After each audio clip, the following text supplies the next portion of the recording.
Today we are having a Pinot Noir from Oregon. I think you know by now how much I like my friend Mo Ayoub's wines from the Willamette Valley. This is another Ayoub wine, 2017 Memoirs. Now, Memoirs is an interesting, for him, for Mo, it is a label that he produces every year, which is a kind of an entry level, if you want, for his wines. It produces this in honor of his memories as a child, as a family member, as with his parents, his siblings, where he grew up. And it's every year the label is different, and it represents a picture of the family of sorts. This is his parents. He has other labels, you know, with when he was in school, his mother, you know, so on and so forth, his brother.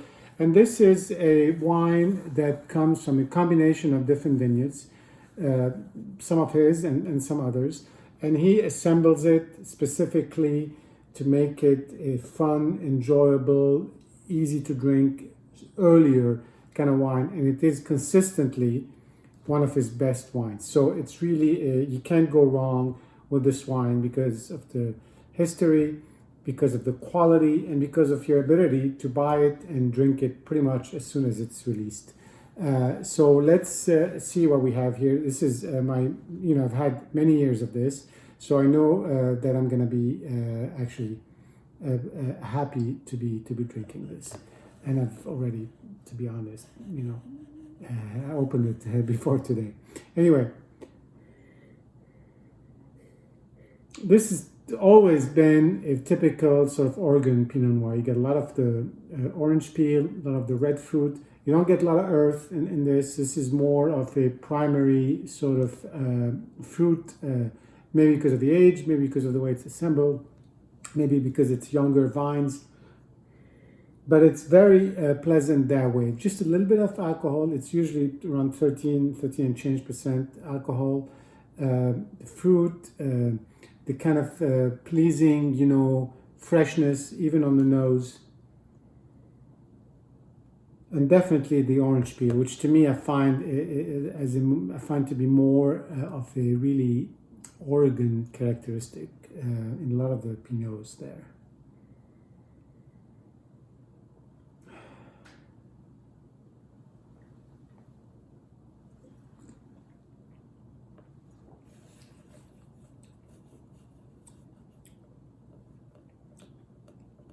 Just a hint of a sort of a bittersweet chocolate at the end. Just a hint. Maybe I'm getting this in my imagination, but it's very supple.